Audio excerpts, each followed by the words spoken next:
Straight up.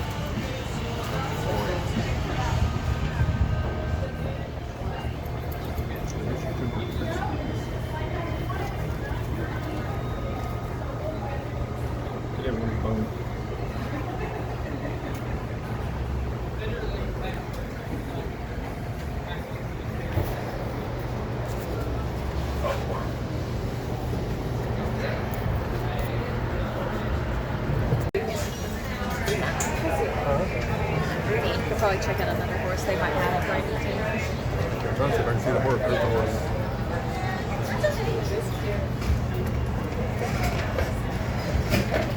So we're gonna start off by going down to Stevens Hill in the city. So here Don't move.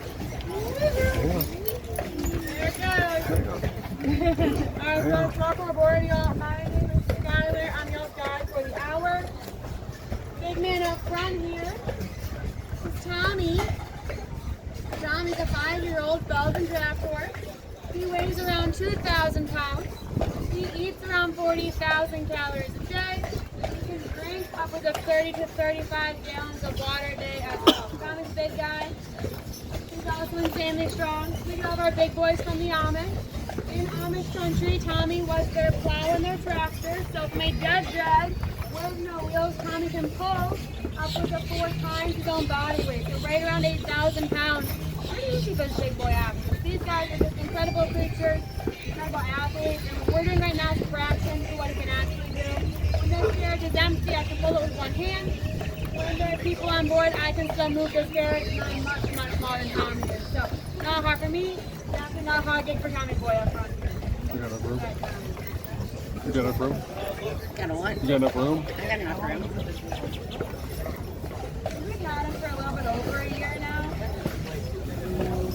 Another horsey. Because he's still grinding until last time off.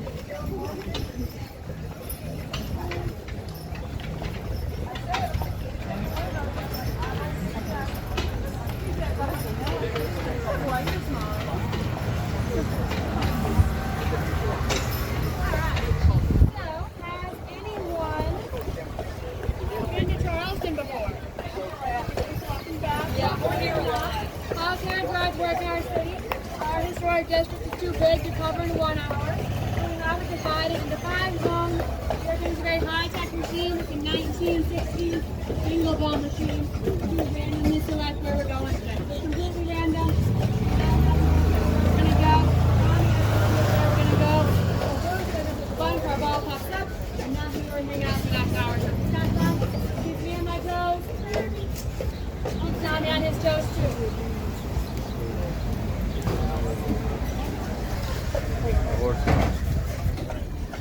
Just how we can do it.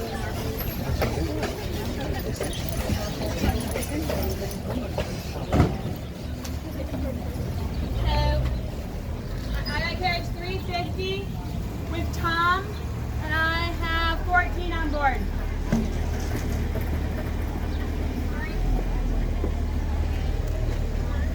And then, Skylar, right now you're good on going out. Okay. Just go ahead and do that. Just take. Alright, 3B. It's a beautiful ride. I'm excited for it. We're gonna wait here in just a second. There you go, Thomas. In you go. Alright, well, first we're quickly size our way through the market. So, people out, I'm excited for it.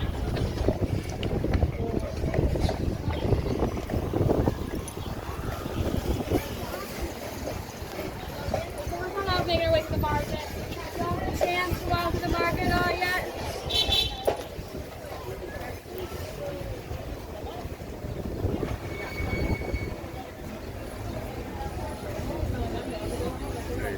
Patience.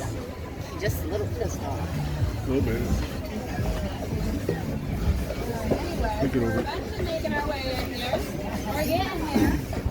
Definitely check out the market if y'all can. Market's open every day from Is yours 9 on? to 5:30. Definitely check it out, y'all can. It is definitely No, you're not recording. If you're still around There tonight, you go. come on out. Check out our night market. Friday and Saturday nights from 6:30 to 10:30. City Market will shut down for an hour. It's open again as a night I'm just market. recording. That's more like a local You might have market, been so earlier. that's really, really, really cool. So check out that night market and all. Friday and Saturday night. Alright, then to go back to myself and Tommy Boy up front. I'm originally from Michigan, hence my slightly nasal Midwest accent. In Michigan, I was a middle school history teacher, and I've been riding horses since I was in kindergarten. So when I moved here, I was like, you know, I really don't feel like teaching anymore. And this job sounds awesome, so I'm going to do this job instead. So I've been doing this job ever since. It's the coolest job in the world. I hang out with a beautiful horse like Tommy in a gorgeous city, and I talk on stories all day long, which is the best job ever. And Tommy up here, the horse I work with pretty often, he's from but he says he's still scared of big trucks. So there's like a massive wedding that's like shutting down like 4 blocks. So it's gonna be. Are they famous? It's gonna be as rich.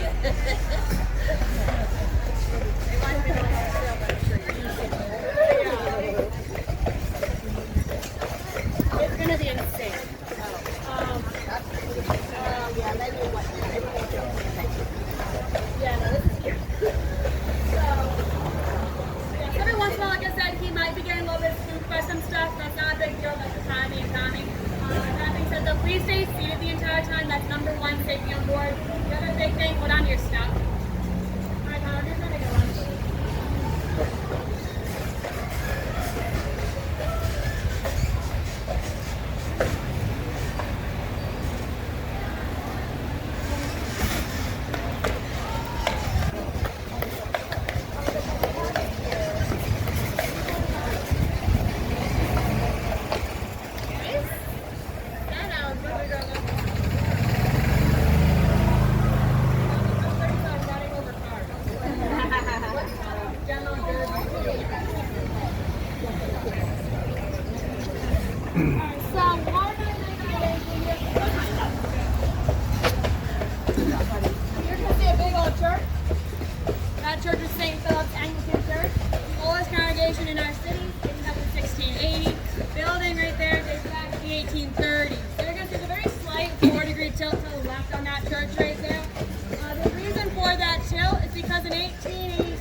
On the Richter scale. We'll talk about more in a minute. Look at this yellow building here on our left. We'll talk about that in a second too.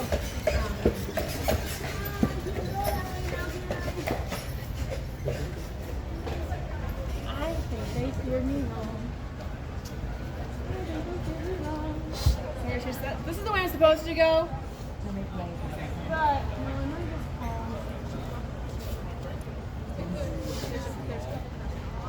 But what church is the light?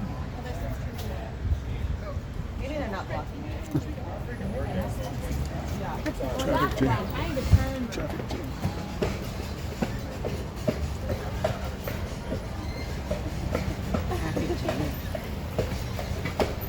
This was bad last time. Trying to get out of here.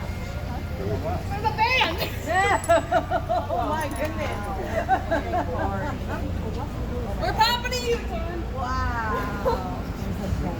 We're making a U. Look at that. I'm making a Y'all U. ever seen a horse do a U-turn? Here we go.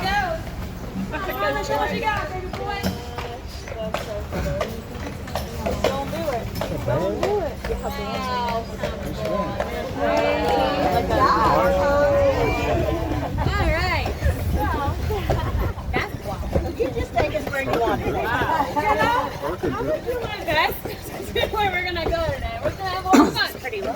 Free ball a little bit. We're gonna talk history. We're gonna see what's going on.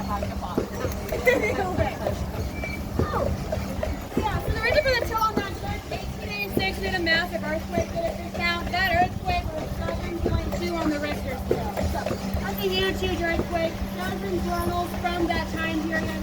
That's over 75 seconds. The streets in Charleston would have been looking like the waves of the ocean. So y'all can imagine that would have been terrifying, right? For women, their cause of death, they are legally from the coroner scared to death from that massive earthquake in 1886. I was like, okay, I did not know that was an option. A fun fact is, 1886 Charleston, the attendant scared to death. So,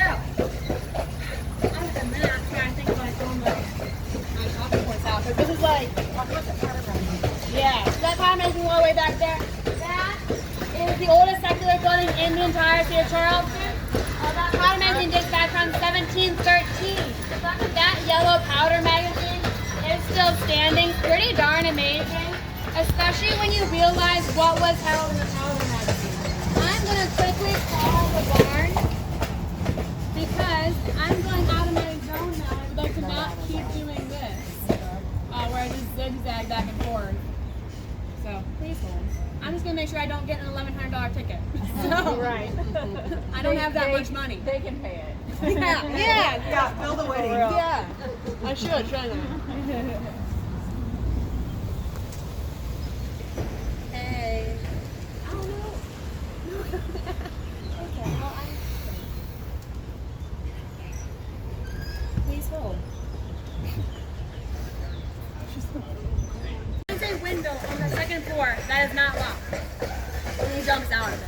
So when Francis Marion jumps out that window, he does not understand how to stick the landing necessarily. So he lands very, very poorly. And he snaps his ankle. So he hops on his horse, he rides out to his getting officer and says, hey, I'm busted, what do you want me to do? The boss says, you know what? You're of no use to me right now. Go out to the countryside, heal up, get better. Come back when you're done fighting. Or come back when you're all healed up and get buried together. So Francis Marion, he goes out to the countryside.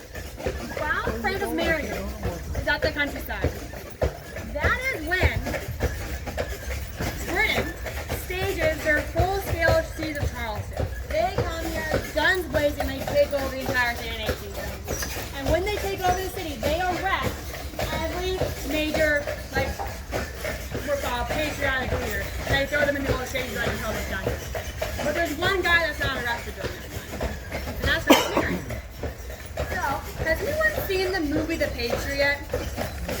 That's very loosely based on life of Francis Marion, right? But you know the warfare style, using the stumps, guerrilla warfare, sneaking around, doing all. Francis Marion, he learns how to do all that. But he would not have been able to do any of that had he not broken his ankle and been arrested by being at the house. So kind of fun. He jumps out that window, breaks his ankle. That ends up probably saving his life. And also, dramatic change of course. Had he not done that, who knows? You might not have. It's moving. Is it? Yeah, I'm more fine. I didn't see it. Quick shot like that.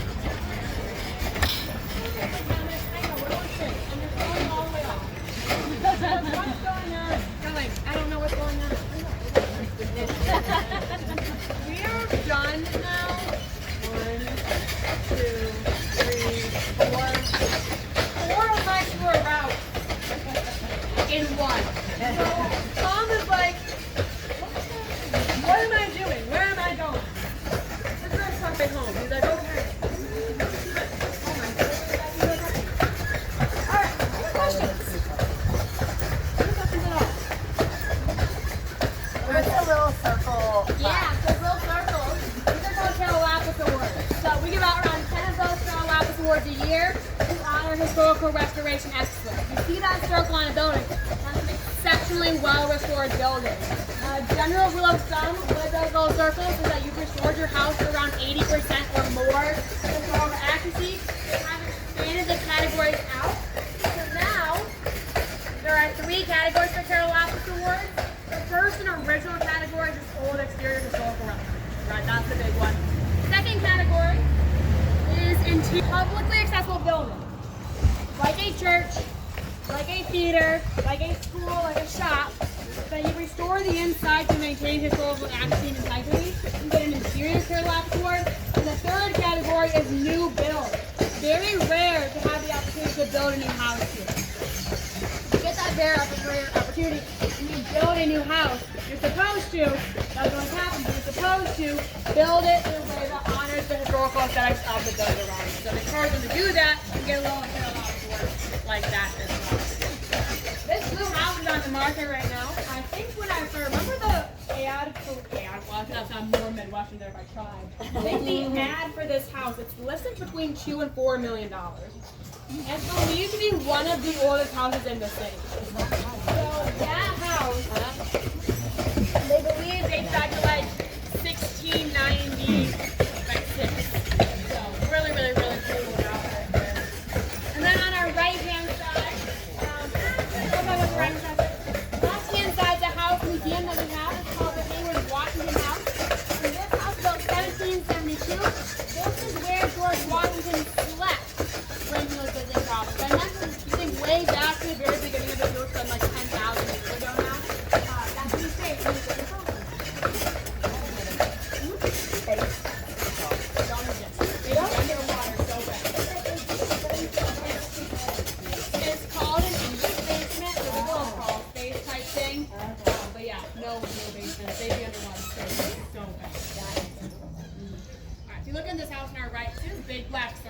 line the side of the building? Those are called earthquake bolts. So earthquake bolts are how we fixed up our building after the earthquake of 1886. What we did is we basically gave our building braces. We did a rod into your floorboard. I don't know what that was. It was scary.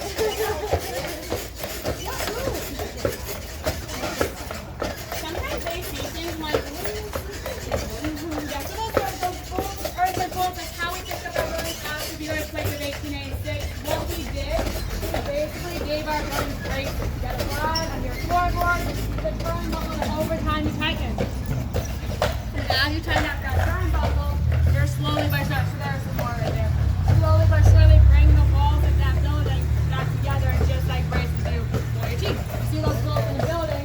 Pretty good indicator, more likely not, that building older than 1886. Ahead of us, you have St. Philip's, once again, leaning to the right. And you see a lot more earthquake bolts right here on this building on our right hand side as well. You also see a very creepy little painting right here. That's the Hat Man. Does the Hat Man look nice to you? Yeah, not quite, right? He will show up in your nightmares, so sorry about that. But yeah, he's an example of the 75-year law at work. This is the Hat Man on their wall. So they went to the bar, and they said, hey, he's freaking me out.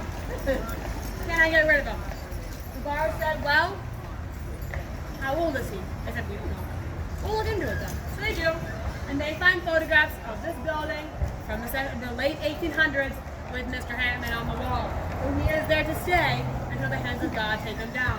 So parents have made the most of it, and they turned him into the Charleston Boogeyman.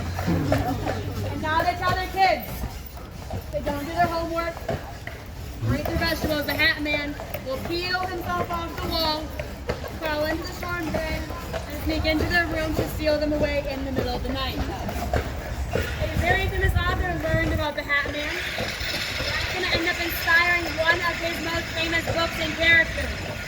Can you guess what book, character, or author that is? Stephen King.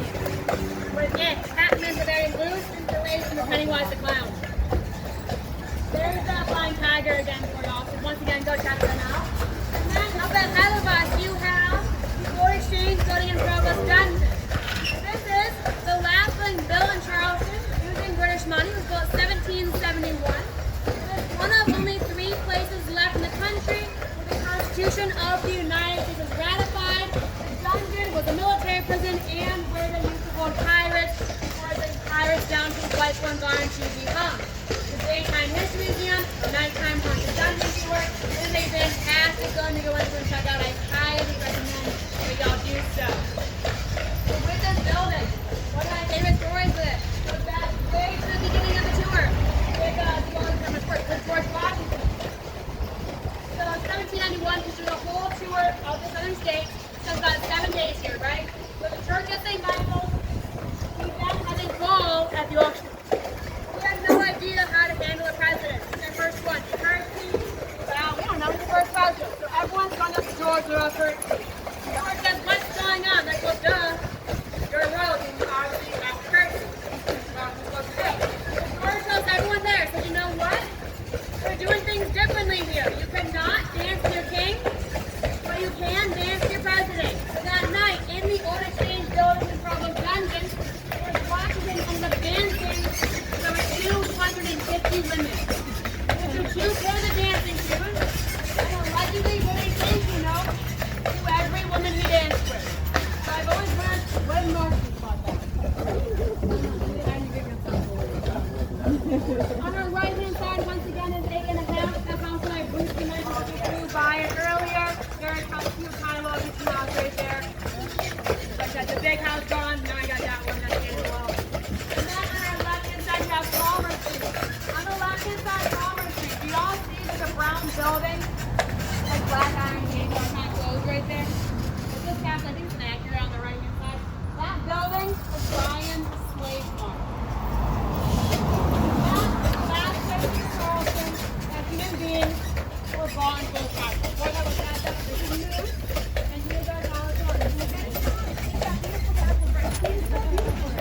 We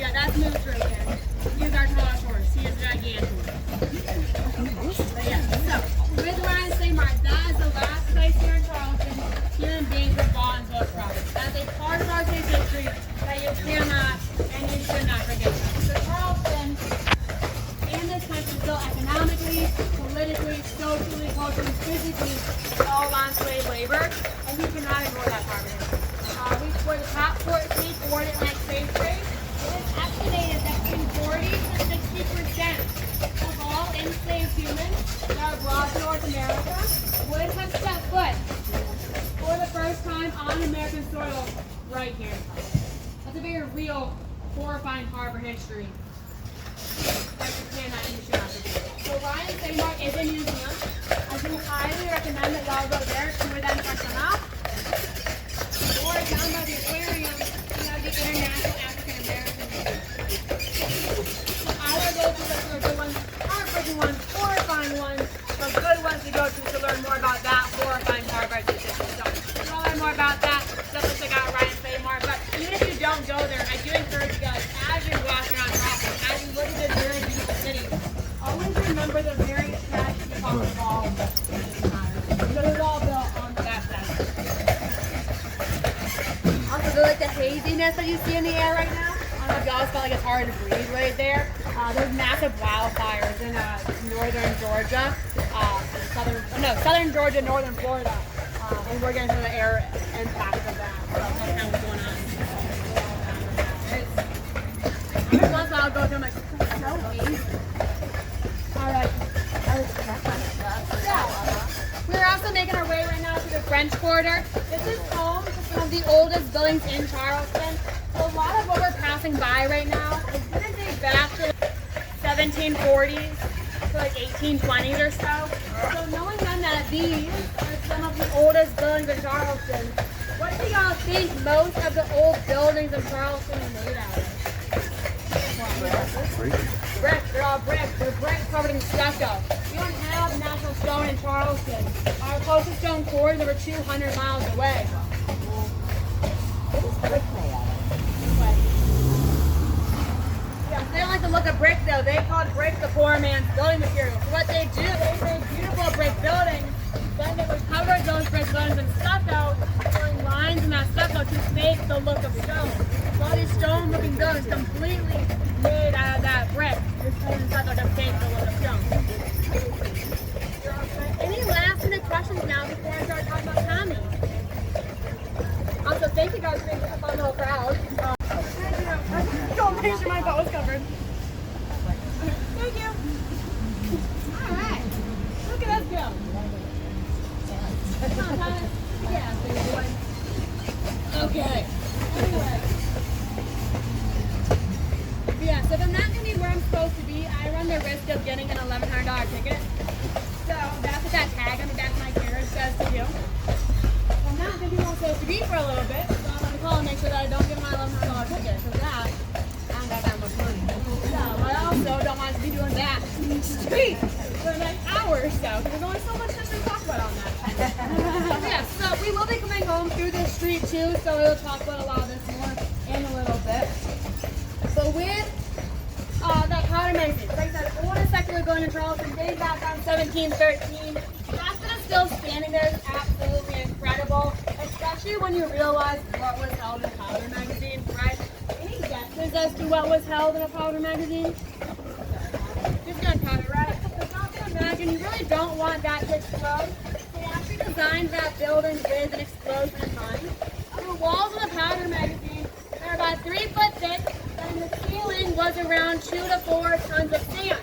The idea was, if there would have been an explosion, the walls would send it up, and the sand would come down, and ideally extinguish out in the explosion. So it sounds pretty good on paper. Sounds like it should work. $1 million question is, does it work? So what do y'all think? It's still standing. That one's still standing. The other one we had is no longer standing. So we used to have 2 of them. We only have 1 now. The other powder magazine that we had exploded in 1780 from the British occupation of Charlestown. The British were going around town. They were collecting all these guns from the colonists, and they were throwing them into this other powder magazine.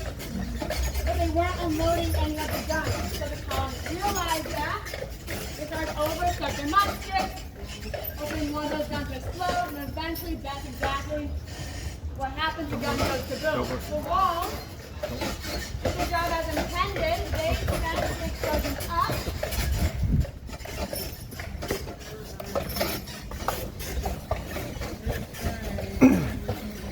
So in terms of this, they'll be closing all of Queen Street and Meeting Street and across those two streets. So it's all clear, but I don't want to. Anyway, yeah, so it does not work. Like I said, we learned that the hard way. If you have dual build powder magazine, you only have the one now. The other one that we had is going to be 80. Run these guns in powder magazine. One of those guns goes to boom. The walls of the job as intended, they sent the explosion up. But when that sand came down, instead of extinguishing it out the sand over the wood, it actually ended up pushing outward. I would think so. Bigger than it would have been otherwise. Ended up making over a 200-foot crater in the earth. That was 6 buildings in the surrounding area and killed over 250 British soldiers. So it does not work. Like I said, we have learned that the hard way. Where is that in So yeah, it's at the intersection of Logan and Logan and Main Street. Usually traffic, we're taking the normal route. We're not going by the old street. We really can't tell. It's like a slight dip in the ground. Now it's like that. I love that house. That house is 8.5. I really think the house is cool. So that's the attitude of the house. We're going to do a lot of half and quarter attitudes around town. We used to have very large estates with all these dependencies that you'd sell off. But over time, as you sell them off, the street's already been numbered, right? So now you have a new building, but you don't want to renumber the entire street again. So what you would do instead, you'd give us half and quarter addresses. Why? We have half addresses all around town.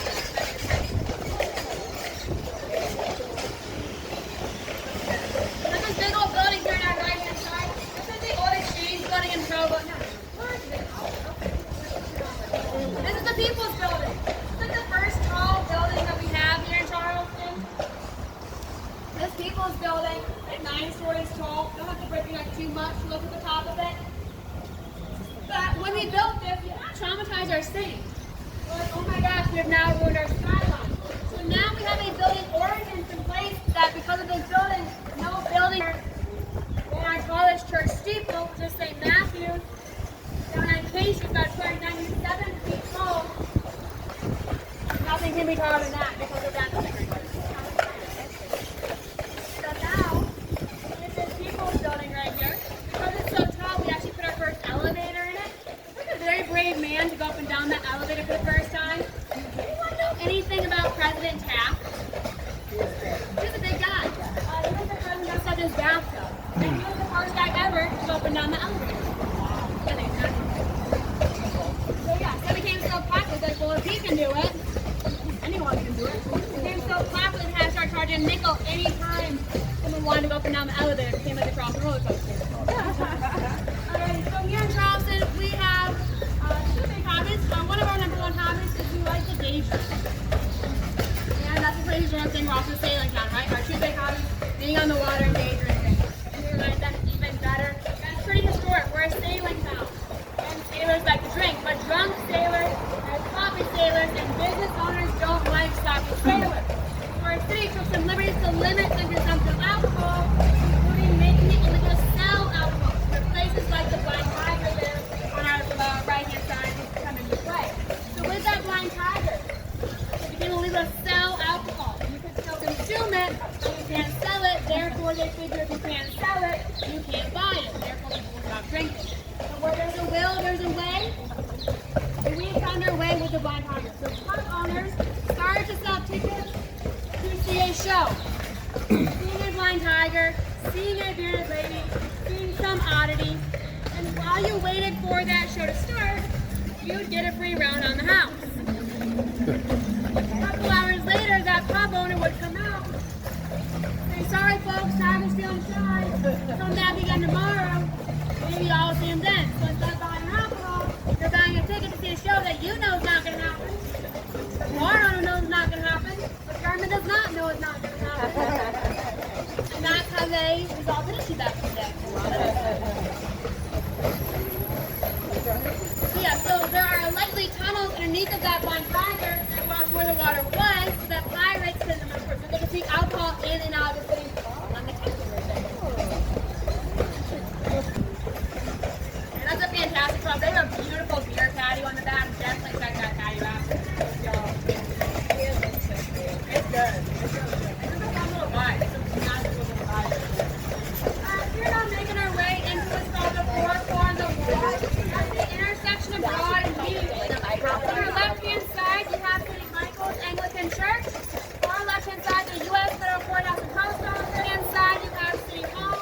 On our right-hand side is our state and county courthouse. So here you have federal, state, city, and God's law. That's the nickname Four Corners of Law.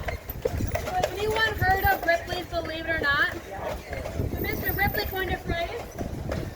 He said that with 1-4 in the park meter, you can send your mail, go to jail, pay your bail, and pray you don't go to hell, all right here. That's one of the only official things Charleston's ever done. So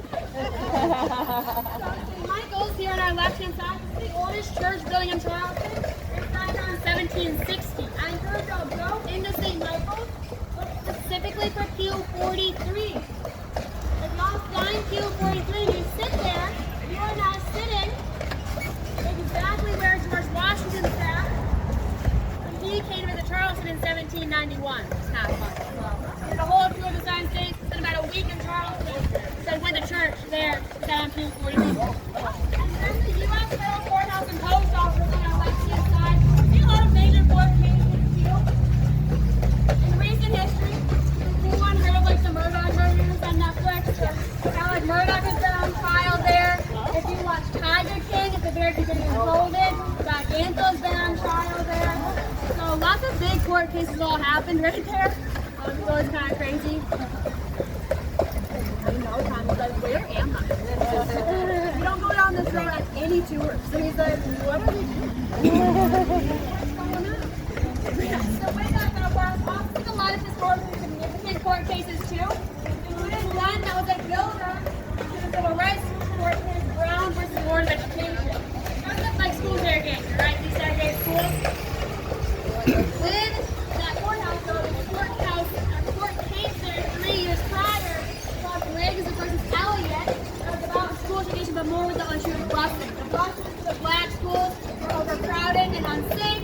The parents was on the court saying this is separate, but this is not equal. Unfortunately, the court's era maintained the precedent set by Plessy versus Ferguson, the era maintaining separate but equal. However, in the dissenting argument, they write out a phrase that said separation is per se inequality. That by basically forcing things different or making that they cannot and they will not be the same, and they later use that same phrase, separation is per se inequality, when they defend for Brown versus Board of Education. So a little separation of that happened there, which honestly is very, very cool. Alright. Blue building coming up here on our right-hand side is the John Mining House. This is believed to be the oldest wooden structure in the entire city, dating back around 1715 to 1720 or so. So the fact that a wheel standing here is really, really incredible. Charleston's #1 cause of destruction has been fire historically. So, the wooden structure still be standing here pretty darn good. John Mining, the guy that was first here. Now, he's kind of an interesting character in history.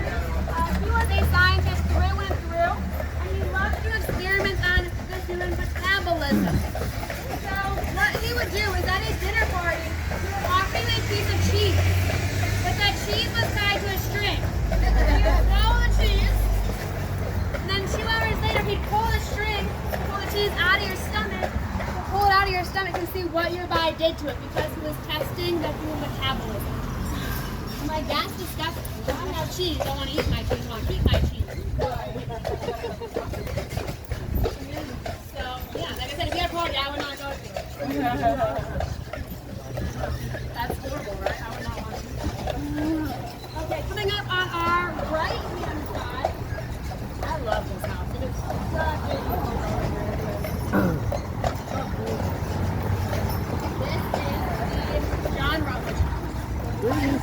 first president. South Carolina likes to secede, and we seceded several times, including a few years before the American Revolutionary War. So about 5 years prior to the American Revolutionary War, we were considered the Republic of South Carolina. And when we were the Republic of South Carolina, their president. So during that time, we were also the 5th wealthiest country in the world at that time. So put it in perspective, South Carolina is a state. But there was so much wealth in this city, in this state, that when we were the Republic of South Carolina, like I said, we were the 5th wealthiest country in the entire world. That's not a bed and breakfast, y'all can stay there. It is really, really cool. Then, Darius Rucker owns this house here in Brooklyn. A whole show called Rucker's Meadow about him renovating that house right there. Is that marble on the outside? I think it's a marble facade. I think he's probably got the one. He's probably for real marble. But I'll be honest, I don't know if it's real marble or not. Then I love this building right here, not left here, right hand side. This is St. John's the Baptist Cathedral. So Charleston has 2 nicknames. They're called the Low Country. It's a very low elevation. In Charleston, our highest elevation in Charleston is like 14 feet, so a very, very low elevation. Hence the nickname Low Country. We're also called the Holy City. So the reason for the Holy City nickname, early on in Charleston history, if we're honest, it's not great here. It's really hot, really humid, lots of bugs, lots of pest invasion.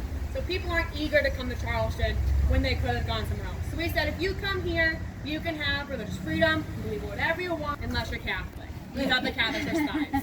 And that's the colonies, actually. It was not just like a Charleston thing, but we were really freaked out about the French and the Spanish here. So we said, no Catholics, because you might be a spy. Until about the 1800s, when we said, fine, y'all can show up. And they built us this stunning cathedral. So St. John's the Baptist Catholic Cathedral, completely out of Connecticut brownstone. If you look close, you can see those dots in all those stones. All those dots are hand-carved stars meant to symbolize the descendants of Abraham. So absolutely massive labor of love when you go into that cathedral. It is a stunning, gorgeous building. I highly recommend that y'all go in there, walk around, and check it out. Because it is just on the interior. But it's not the original one, unfortunately. But the original one was destroyed by our #1 massive fire cause, which happened in 1861. So I mentioned briefly fire is a huge problem here, right? We've had 5 great fires in our city's history. The worst of the 5 great fires that we've had was in 1861. So we classify great fires when burnt down more than 100 buildings. So 20 more burned less than, 25 more than. Of those fires, the worst, like I said, was in 1861. So people in this area, they see this fire rapidly coming towards them. They know probably not going to save their buildings, but they might save their things. They might save their values. So they started to put all their stuff into the stone cathedral, thinking stone won't burn down. Which is true, stone won't burn down. But do y'all know what happens when you surround stone with fire? Turns into an oven, right? Everything in that cathedral ends up combusting and destroys the entire building from the inside out. Not our first go to fire, we have what we call fire insurance. The Catholics forgot to pay their fire insurance premium a week before the fire hit, so they had a fundraise to rebuild the entire cathedral from the ground up. So they passed that offering around and around and around until they got the money and they started to rebuild. But while they were rebuilding, they ran out of money before they could add the steeple up on top, and it ended up being over 100 years before the Catholics had the money for the steeple. Which sounds fine. Like, okay, fine, whatever. 100 years later, not a big deal, right? It's a very big deal, though, because we're very strict in what you can and cannot do with our buildings here in Charleston. One of the biggest laws we have in terms of historical restoration is called the 75-year law, which states that if something on the exterior of your building is older than 75 years old, hands of man cannot tear it down or change it in any way. Only the hands of God can. So if you want to make any permanent physical change to the exterior of your building, you would apply to what we call the Board of Architectural Review. We call them the bar. They're like our HOA, and they decide everything you can and cannot do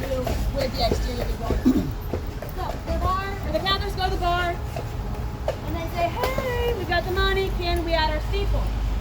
What do y'all think the bar said? Nope, sorry, legally cannot touch it. It's older than 75. We have a loophole in this town. Catholics look for blueprints. They found blueprints for the original cathedral that included a steeple. They brought those blueprints back to the bar, and they said, actually, we're not done building it yet. And it's still under construction. And through that loophole, they got permission to add the steeple onto the cathedral. So, any guesses as to what year they finally add the steeple onto that cathedral? 2010. 15 years if they finally finished construction on that cathedral. That's kind of crazy. I think that's a very extreme change. Painting your shutters is not going to take nearly as long. Adding window boxes is not going to take nearly as long. But adding an extension for changing the color of the exterior of your building, that's all going to take a long time. Alright, transitioning to the Civil War for a little bit. There's a White House right here on our right-hand side. Black shutters and all those string lights. This house belongs to a man named George Bernard. So George Bernard was a Civil War photographer. And the Civil War, that's the first war we have photography, right? A lot of early battles of the Civil War, we had no idea how bloody and horrific this war actually was. You would have people pack a picnic basket, they go out to the battlefield, they watch these battles take place like theater shows, and they very quickly realize this is a very, very bloody and gruesome war. So with the invention of photography, people like George Bernard would go out to the battlefield, they take photos of the carnage, they would then sell those photos to both the Union and Confederate papers, showing both sides how truly and absolutely horrific this war actually was. So if you've ever seen the Ken Burns Civil War documentary, a lot of the photographs in that documentary actually come from George Bernard. So I'll talk about one of his photographs in particular here in a moment. You said some cars go past me for a second. But something that has always blown my mind about the Civil War. Did y'all know we had submarines during the Civil War? Blows my mind. First submarine you've ever seen in enemy boat in battle is the H.L. Hundley. So how the Hundley works is you have like big guys in your submarine, and you paddle up to your target, you would stab your target with a torpedo on the very wide of your submarine, you would light the torpedo, you then go backwards really fast, and hope you do not get blown up in the process. So the Hundley works. It did sink a boat. However, the Hundley itself also sunk 3 times. So it sink, they'd find it, they'd pull it up out of the water, they'd put 8 more guys in, rinse, and repeat. The last time the Hundley went missing, it went missing for over 100 years. They found it just outside of harbor in the early 2000s, and now the real Hundley is on display up in North Charleston, so you can pay to see the real thing, or if you don't want to pay to see the real thing, up on Meeting Street, right outside the Charleston Museum, is an identical replica. So I'm always confused though why they kept using the Hundley. Because clearly something's not working. If it sinks 3 times, something's not going on, right? So you would think the problem with the Hundley is they must be running out of air. I'm not sure. They must be blowing themselves up, right? They're not on that fast enough, they're blowing themselves up, boom, that's why they sink. Makes sense. The real problem is they kept running out of air. And that problem's not going away.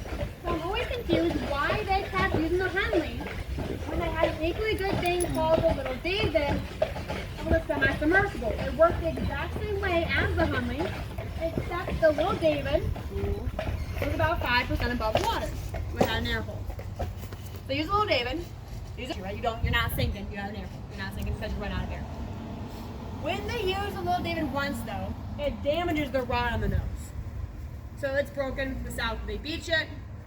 The Confederacy has every intention. They're going to come back. They're going to fix up the Little David, put it back into use. But the South's got a lot going on. They kind of forget about it. It stays missing. So they forget about it. It goes missing. It stays missing for a long, long time. Until one day, someone is going through photographs of George Bernard, that White House back there, and they find a photograph of this White House right here. It's the Chisholm Mansion. So Chisholm Mansion actually just sold for just shy of $10 million. So that's super exciting. But this house in the photograph was on waterfront property. And on the beach in front of this house was the Little David. So we're going to be making this left-hand turn here.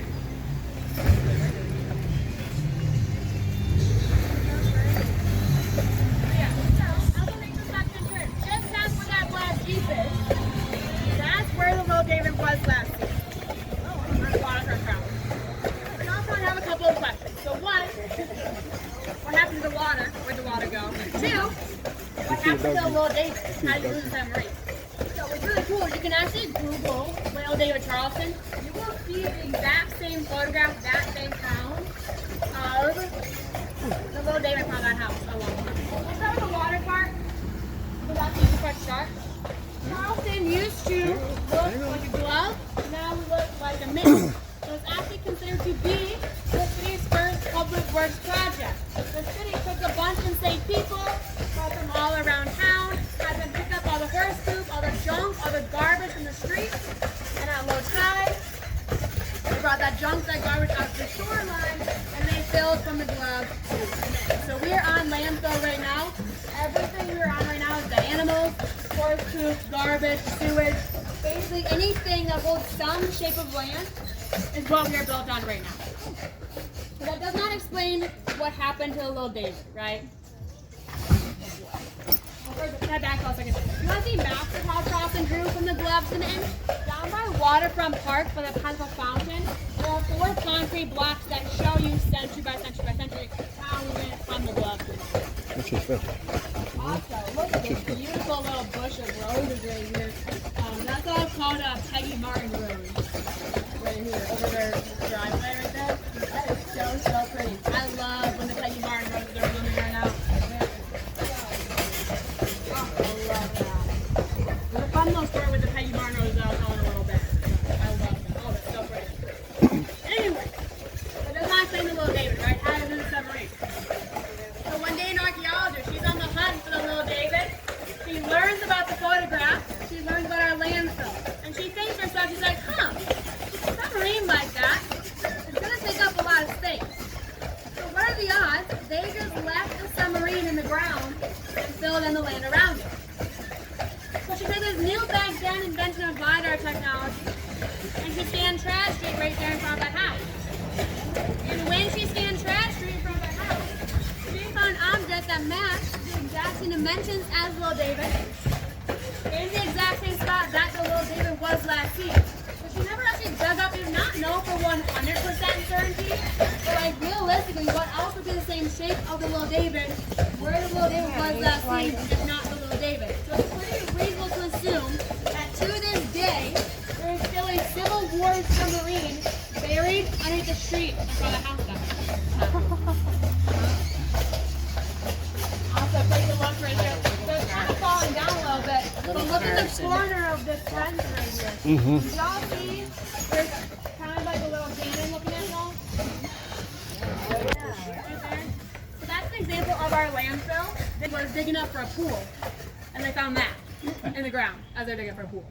So they called the authorities and said, "Hey, we found a cannon," and they said, "Cool. You want to keep it?" And they're like, "Yeah." So now they have a cannon. I know. Apparently he's like a little pocket cannon from the Revolutionary War. I love this house right back here on our right hand side. I think this house is so beautiful. This house, having learned little bits and pieces about it, this used to have docks off the back of it. So we're talking about, like, I guess this is the front of it. The back of it would be like that way. They had docks that were out into the water, so that's where the water was, to give you guys more perspective, right? But in the house, I love this house. I think it's so pretty. And that's the back and the front. So that's the front, it's the side technically. But I see. Yeah. It's like, it has a huge lawn. It's like, it's not like a little house in that one. But it's beautiful. Here's an example of the half attitude that I mentioned briefly in my little frazzle state earlier. This is 130 and a half, and that's 130. I think 130 and a half is so cute. I love those windows. Aren't they so cute? Yeah. But that's another example of that landfill right there. So, you see those, that's not landfill. No, of course, that's not landfill. That's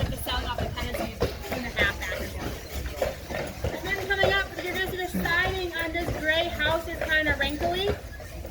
That siding is wrinkled from the Great Fire of 1861, the same one that destroyed that cathedral.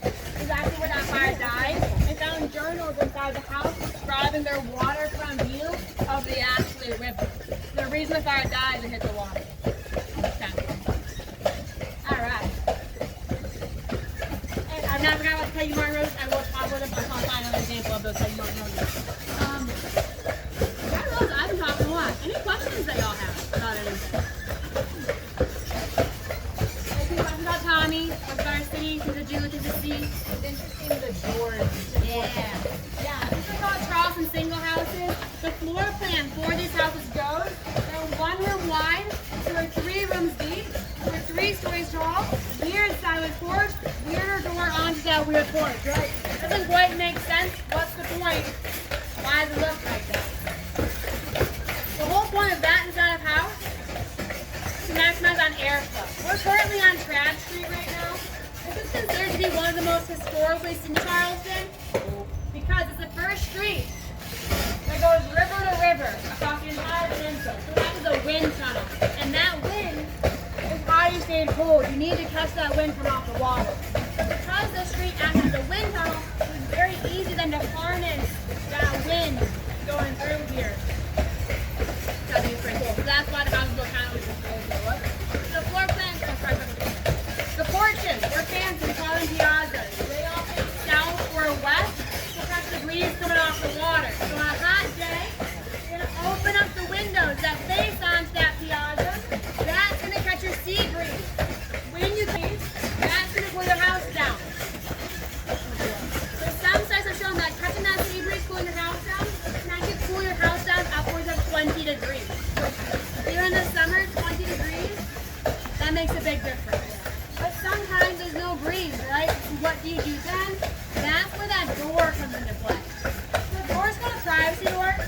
If that privacy door was open, that's your sign to your neighbors, come on over, let's hang out, let's party, let's have some fun. If that privacy door was closed though, that's your sign to your neighbors, please come by again later, because it's too dang hot in my house right now. So my family and I are now cooling off on our piazza in our underwear, and you can no longer see us. So you are taught from a very early on age to mind your north side manners. If that privacy door is closed, you're taught you look away. That way you're not being a creep and peeping on your neighbors in their undies, because no one likes to peep at Tom. Yeah, we don't like when you peep. With me? What did I do? Good boy. You being so good right now. All right. So, yeah. Some of those other houses don't have a piazza. Do they like newer houses that just didn't kind of go with the influence? Yeah, so ones like you have better like fans, like electricity and stuff. You don't need those piazzas as much. Real cool, but you like don't need. Tommy's a 5-year-old Belgian Draftwort. He weighs around 2,000 pounds. He eats around 40,000 calories a day. He can drink upwards of 30 to 35 gallons of water a day as well. Tommy's a big guy. He's also insanely strong. We all of our big boys from the Amish. In Amish country, Tommy was their plow and their tractor, self-made bed drive. There's no wheels Tommy can pull upwards of 4 times his own body weight, so right around 8,000 pounds. Pretty easy, this big boy actually. These guys are just incredible creatures, incredible athletes. We're doing right now some practicing what he can actually do. And then compared to them, he has to pull it with one hand. When there are people on board, I can still move this board. So, not hard for me, definitely not hard for Tommy boy up front. Good.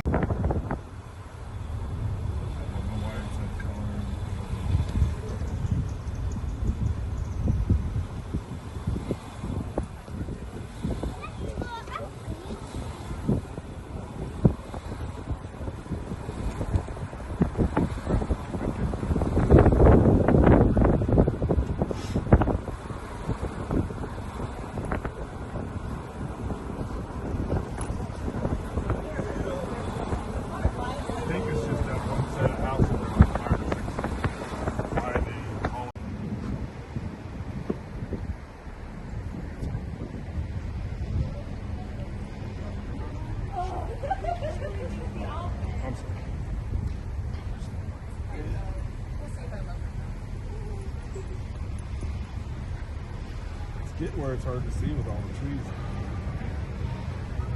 You can look all around and get a good picture of it. You know, you can show it.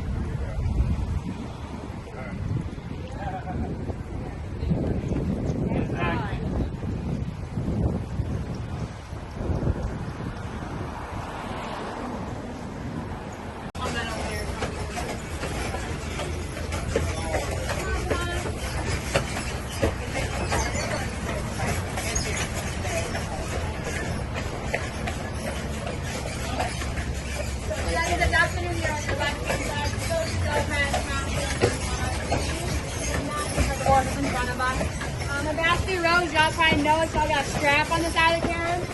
One Tommy's hooked up. I don't care about the carriage when I do that strap. Once I undo that strap, then go to the other side of the carriage as well. Then there's some white footsteps so you can follow to get out of arms safe and sound. And now everybody, thank you for hanging out. Hope y'all have fun. Hope y'all learned something. Things to do with the hodgepodge.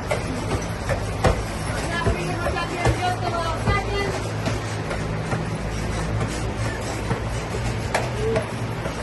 Way here, so please do not ask if the carriage is not hooked up yet. I'll tell y'all when it is safe to go. Make sure you blow when you get hooked up, and then I know how to go, and then y'all are good to go. In the minute, so. Any other questions that y'all have?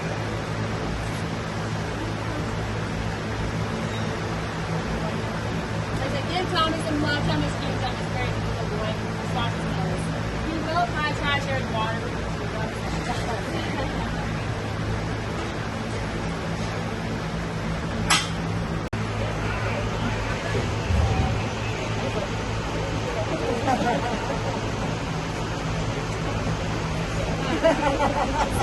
Mind that gap, y'all. Thanks for hanging out. Hope y'all had fun. Days, well over 200 days that Tommy spent at that farm, running around being a horse with horse stuff. So here's all the pieces. There's absolutely incredible. Is there training that you guys do? So the biggest training that he comes to us knowing how to pull something because he's an old plow horse.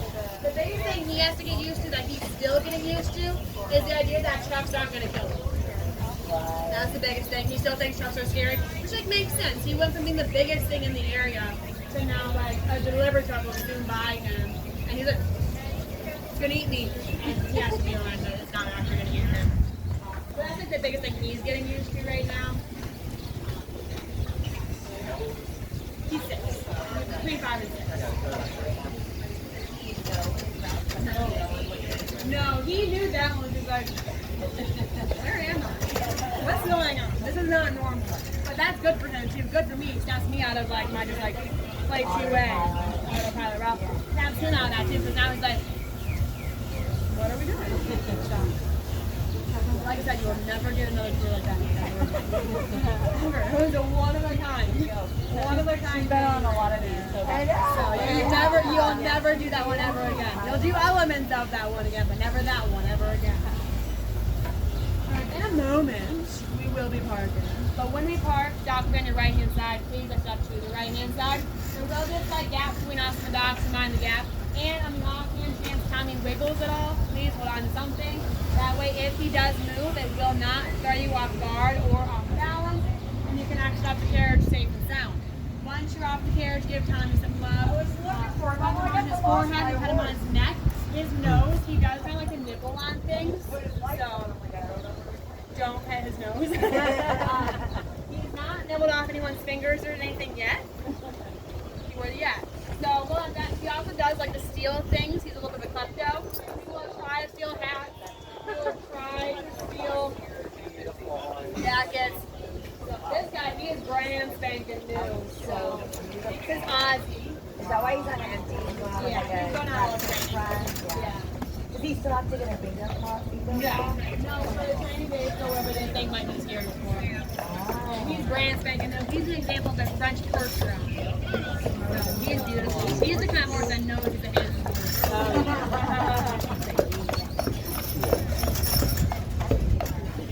Any questions? We're just kind of hanging out. About 2.5 years. You're excellent. Thank you. Once Cooper and Christina are away, then we'll be moving on into that spot. sight line. The dock will be on your left-hand side, not your right-hand side. Record this going in. I don't know if mine is, but I can't see the screen. I think it's recording. There is really no intermingling between the two companies. So we both have different farms. Our horses will intermingle, so like Tom will mingle. Hold on there, Jim. Come on, Tommy. See, Tom will mingle with our horses, but not like up at there come with horses. Is it competitive or are you guys friendly? It's very I think I have one behind me. That is a definitely here on the left-hand side. So if you go past Tommy, goes to mine, I believe. There's not a horse in front of us. On the back of the road, y'all probably notice y'all got a strap on the side of the carriage. Once Tommy's hooked up, I was about the carriage undo that strap. Once I undo that strap, then y'all will be able to exit the carriage as well. Then there's some white footsteps that you can follow to get out of the barn safe and sound. And now, like I said, thank you for hanging out. Hope y'all had fun. Hope y'all learned something. Thanks for dealing with the hot pod. So now we're going to get hooked up here in just a little second.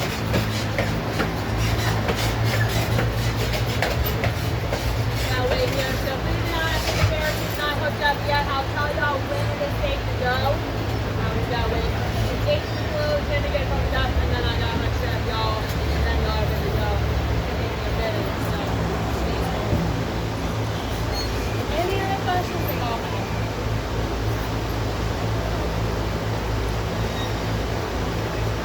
I said, give Tommy some love. Tommy's cute. Tommy's great. Good boy. Swap his numbers. We will probably try to share his water with you too, though.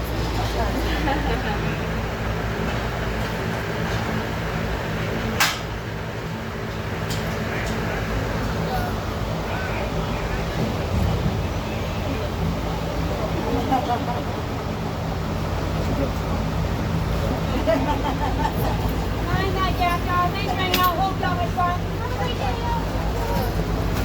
Wait.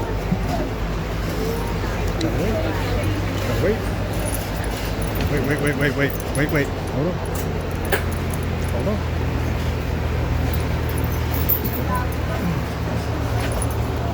Really? Down. There you go. Watch your back. Go. Oh. Come here. Yep. You gonna go pet him? No, I'm gonna open the dog. You want me to hold the dog? Oh, you want? Nah, go ahead. That's all. There's too many people.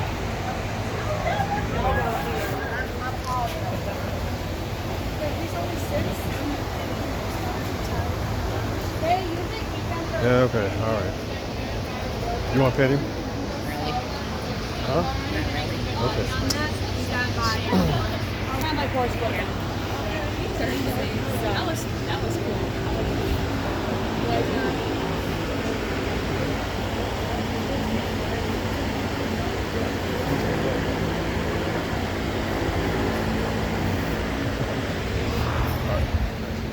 No, you can't go over there. You can't go over there.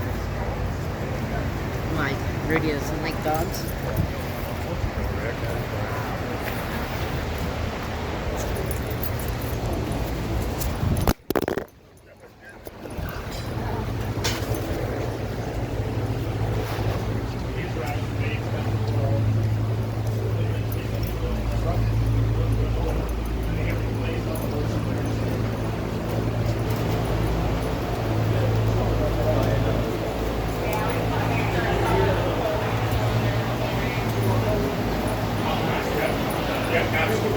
My pleasure.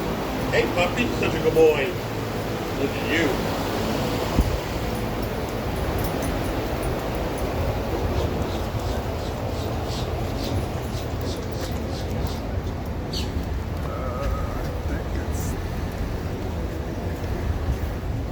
This way.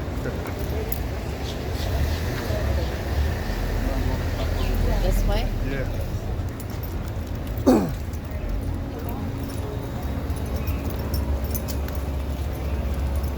You did good.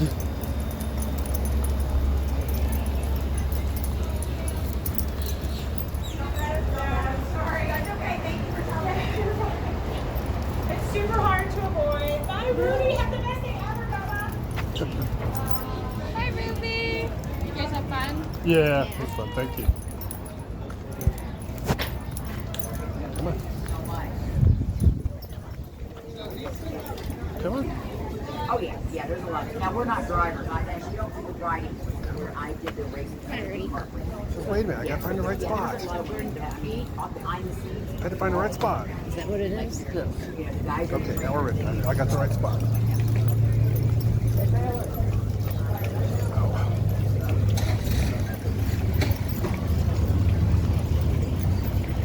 I'm fine.